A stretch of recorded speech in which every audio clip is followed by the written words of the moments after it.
Hey guys, just wanted to show you what your feedback diagram should look like.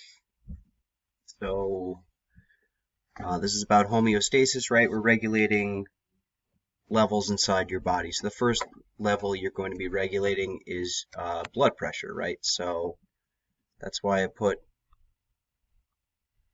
blood pressure in my diagram. Now this only talks about what happens if your blood pressure gets too low. So we only have one half of the diagram, right? This is what yours should look like, something like mine. Your blood pressure drops when you get up too fast. Okay, this might happen if you wake up from a sound sleep and stand up, you get a little dizzy. Well, your body is going to respond to that by tightening your blood vessels, which will bring your blood pressure back up. Again, every time it wants to move from this normal level, your body fights it and brings it back. Okay? And number 2 was about blood sugar. Right, so when you eat food, it's converted to sugar and sent to your blood.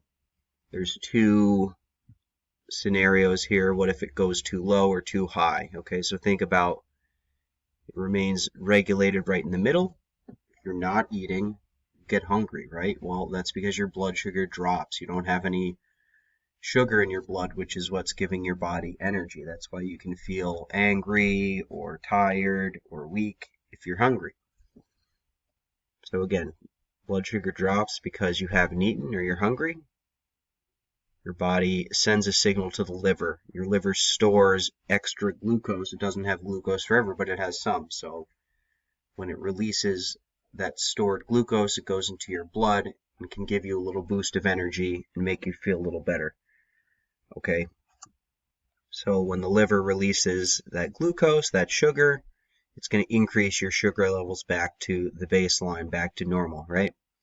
Now the opposite, right? It drops low when you don't eat, so the opposite is, well, it's going to rise if you do eat, especially a sugary meal. Think if you eat a bag of M&Ms, right? It's going to dump a bunch of sugar into your system, and now you have too much sugar in your blood, so your body will send another signal to your liver, but this time the liver removes the sugar from your blood, so it absorbs it, and this removes the extra sugar, lowering blood sugar levels back to normal. Okay, you can see how these are related now because let's say you eat a lot of food, your body stores the sugar for later, what you don't need, so you have it just in case, right? Just in case you don't eat and your blood sugar drops, then your body can release that stored sugar back into your blood so your muscles and cells can get energy which we need to function. Okay, so that's what number 2 should look like. Thanks for watching, guys. Hope you have a good weekend. Thank you.